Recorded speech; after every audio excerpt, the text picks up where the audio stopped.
बिस्मिल्लाहिर्रहमानिर्रहीम। अस्सलाम वालेकुम रहमतुल्लाहि व बरकातुहू। उम्मीद करता हूँ आप सब खैरियत से होंगे। आज का हमारा अमल शाबान के इस महीना में, बाबरकत महीना में, दौलत के हवाले से है। अगर आप मालो दौलत में फरावानी चाहते हैं, रिज़्क में बरकत चाहते हैं, आप माली मसाइल की वजह से परेशान हैं, कर्ज से निजात हासिल करना चाहते हैं, रिज़्क की तंगी को दूर करना चाहते हैं, या अपनी कोई हाजत को पूरा करना चाहते हैं, आप अपने लिए गाड़ी हासिल करना चाहते हैं, अपना घर हासिल करना चाहते हैं, या आपका कोई और मसला है, कारोबार में बरकत चाहते हैं, या आपके पास नौकरी नहीं है, बेरोज़गार हैं, नौकरी हासिल करना चाहते हैं, जॉब हासिल करना चाहते हैं, या आपका किसी भी किस्म का कोई भी मसला है, किसी और हवाले से आपको अचानक पैसों की ज़रूरत है, आप अपनी ज़रूरत को पूरा करना चाहते हैं, गैबी मदद हासिल करना चाहते हैं, ढेर सारा पैसा चाहते हैं, आप चाहते हैं कि आप जिधर भी जाएं हर जगह आपकी इज़्ज़त हो, शोहरत हो, आपका एक मकाम हो।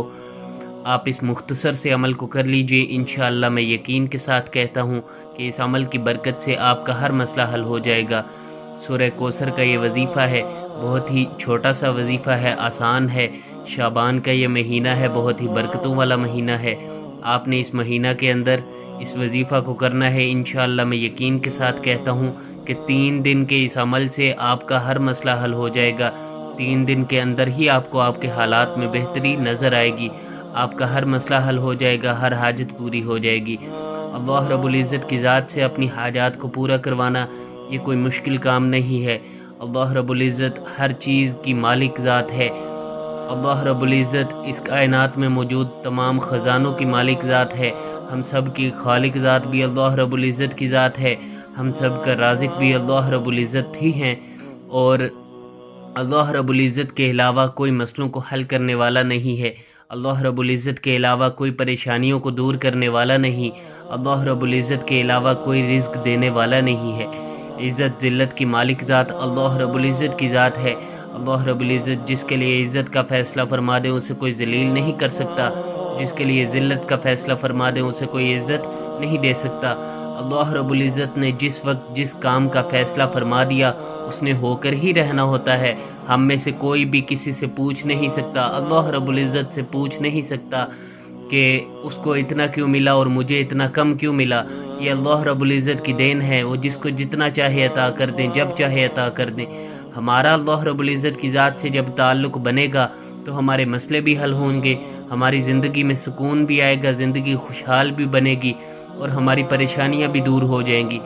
अल्लाह रब्बुल इज़्ज़त की ज़ात से उस ताल्लुक़ को हासिल करने के लिए नमाज की पाबंदी और 100% गुनाहों से बचना, ये 2 काम करने बहुत ज़रूरी हैं। आप इन 2 बातों पर अमल करते हुए वजीफ़ा को कीजिए, इंशाअल्लाह आपको ज़रूर फ़ायदा होगा। लेकिन अगर आप इन 2 बातों का ख्याल नहीं रखते, आप नमाज की पाबंदी नहीं करते और ख़ुद को गुनाहों से नहीं बचाते, तो आप किसी भी वजीफ़ा का कोई फ़ायदा नहीं होगा। आपको सिर्फ़ वजीफ़ों से मसले नहीं हल होते, मसले तो हल होते हैं अल्लाह रब्बुल इज़्ज़त की ज़ात को राज़ी करने से। 5 वक़्त नमाज की पाबंदी किया करें और ख़ुद को गुनाहों से बचाया करें। अब हम इंसान हैं, गुनाह तो हो ही जाता है, लेकिन एक है कि गुनाह हो जाना और दूसरा है गुनाह जानबूझकर करना। आज ही से हम इरादा करें कि हमने जानबूझकर कोई गुनाह नहीं करना, और अगर हो जाए तो फ़ौरन तौबा करें। अल्लाह रब्बुल इज़्ज़त ने हमारे लिए तौबा के दरवाज़े हर वक्त खुले रखे हैं। अमल बहुत ही मुख्तसर है, बहुत ही ख़ास अमल है। इंशाअल्लाह इस अमल की बरकत से आपको अल्लाह रब्बुल इज़्ज़त की ज़ात जन्नत के ख़ज़ानों में से अता करेंगी। आज जो मैं आपको अमल बताने जा रहा हूँ, जो तस्बीह मैं आपको बताऊँगा सूरह कौसर के साथ, हदीस पाक में आता है कि वो तस्बीह जन्नत के ख़ज़ानों में से है।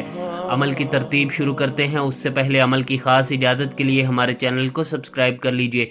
इस अमल की आम इजाज़त सबके लिए है, ख़ास इजाज़त के लिए हमारे चैनल को सब्सक्राइब कर लीजिए। अमल से पहले मैं चंद बातें अर्ज़ कर दूं जिनसे अमल की तासीर में इजाफ़ा होगा और आपको ज़्यादा फ़ायदा होगा। आपने 2 नफल हाजत की नीयत से पढ़कर इस अमल को करना है। अमल से पहले 2 नफल हाजत की नीयत से पढ़ लें और फिर इस अमल को करें, और मुसल्ले पर बैठकर आपने इस अमल को करना है। ये बातें ऐसी हैं जिनसे अमल की तासीर में इजाफ़ा होगा और आपको ज़्यादा फ़ायदा होगा। जो यकसुई मुसल्ले पर मिलती है वो कहीं और नहीं मिल सकती, इसलिए कोशिश करें कि मुसल्ले पर बैठकर इस अमल को करें। लेकिन अगर किसी वजह से आप मुसल्ले पर नहीं बैठ सकते तो आप कुर्सी पर बैठकर یا بستر میں بیٹھ کر بھی کر سکتے ہیں، کوئی پابندی نہیں ہے۔ اور قبلہ رو ہو کر آپ نے اس عمل کو کرنا ہے، جہاں بھی بیٹھ کر اس عمل کو کریں آپ وہیں پر اپنا رخ جو ہے وہ قبلہ کی طرف موڑ لیں۔ اس کے بعد آپ نے عشاء کی نماز کے بعد اس عمل کو کرنا ہے۔ عشاء کی نماز پڑھ کر جب آپ رات کو عشاء کی نماز پڑھ کر فارغ ہو جائیں تو اس وقت آپ نے اس عمل کو کرنا ہے۔ لیکن اگر کسی مصروفیت کی وجہ سے آپ عشاء کی نماز کے بعد نہیں بھی کر سکتے تو دن میں کسی بھی وقت کر لیجئے، کوئی پابندی نہیں ہے، لیکن اگر عشاء کی نماز کے بعد کریں گے تو زیادہ بہتر ہوگا۔ اور 3 دن مسلسل آپ نے اس عمل کو کرنا ہے، کوئی سے بھی 3 دن ہفتے کے ہو سکتے ہیں، چاہے تو سوموار منگل بدھ کو کر لیجئے یا جمعرات جمعہ ہفتہ کو کر لیجئے۔ کوشش کریں کہ ان 3 دنوں میں جمعہ کو بھی لے آئیں تو زیادہ بہتر ہے۔ اور 3 دن مسلسل آپ نے اس عمل کو کرنا ہے، ایک دن کر لیا تو اگلے دن چھوڑنا نہیں ہے۔ اگر ایک دن کیا ہے اگلے دن نہیں کرنے ہوا تو وہ جب پرسوں آپ کریں گی اس سے اگلے دن تو وہ پہلا دن ہوگا، یعنی کہ مسلسل 3 دن آپ نے اس عمل کو کرنا ہے، ایک دن چھوڑ کر ایک دن نہیں کرنا۔ اور مخصوص ایام میں آپ نے اس عمل کو نہیں کرنا، اس بات کا خیال رکھنا ہے کہ مخصوص ایام میں آپ نے اس عمل کو نہیں کرنا اور 3 دن مسلسل اس عمل کو کرنا ہے۔ عمل کی ترتیب شروع کرتے ہیں۔ سب سے پہلے آپ نے یا ارحم الراحمین پڑھنا ہے 3 مرتبہ، 3 بار آپ نے یا ارحم الراحمین پڑھنا ہے۔ آنکھوں کو آپ نے بند کر لینا ہے، سر کو جھکا لینا ہے، پھر آپ نے پڑھنا ہے یا ارحم الراحمین۔ 3 بار پڑھنے کے بعد آپ نے سورہ کوثر پڑھنی ہے 21 مرتبہ، 21 ٹائم آپ نے سورہ کوثر پڑھنی ہے بسم اللہ کے ساتھ۔ اس کے بعد آپ نے لا حول ولا قوت الا باللہ العلی العظیم پڑھنا ہے۔ ادھر میں نے آدھا لکھا ہے، سامنے اسکرین پر شو ہو رہا ہے، آپ اسکرین شاٹ بھی لے سکتے ہیں۔ لا حول ولا قوت الا باللہ العلی العظیم 100 مرتبہ آپ نے اس کو پڑھنا ہے۔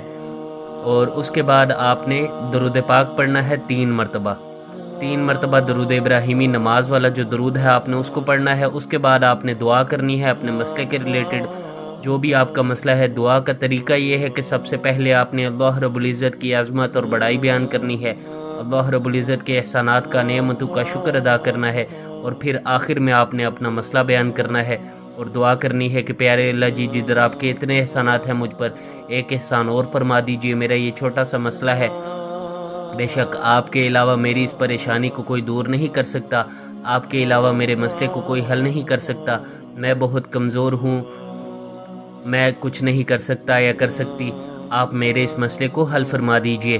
اس طرح آپ نے دعا کرنی ہے۔ سب سے پہلے اللہ رب العزت کی عظمت اور بڑائی، اس کے بعد اللہ رب العزت کے احسانات کا شکر ادا کرنا ہے، اور پھر اپنا مسئلہ بیان کرنا ہے، اور پھر دعا کرنی ہے۔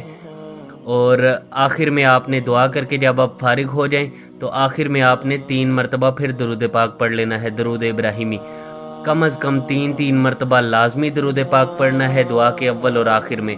زیادہ کی کوئی حد نہیں ہے، آپ اس سے زیادہ بھی پڑھ سکتے ہیں، لیکن کم از کم 3 مرتبہ لازمی پڑھنا ہے۔ دعا آپ نے 3 سے 5 منٹ لازمی کرنی ہے۔ ان وظائف کا اصل مقصد اللہ رب العزت سے مانگنا ہی ہوتا ہے، جتنی لمبی دعا ہوگی اتنا ہی اللہ رب العزت سے تعلق بڑھے گا اور آپ کے مسئلے بھی اتنی ہی جلدی حل ہو جائیں گے۔ یہ تسبیح جو میں نے آپ کو بتائی ہے حدیث پاک میں آتا ہے کہ جنت کے خزانوں میں سے ہے، لا حول ولا قوت الا باللہ العلی العظیم۔ اپنا نام، اپنی والدہ کا نام کسی کو نہ دیں، جادو نظر بد بندش کے نام پر لوٹنے والوں کو پیسے ہرگز نہ دیں۔ ویڈیو پسند آئی ہو تو ہماری حوصلہ افزائی کے لیے لائک کر دیجئے، عمل کی خاص اجازت کے لیے ہمارے چینل کو سبسکرائب کر لیجئے۔ السلام علیکم ورحمۃ اللہ وبرکاتہ۔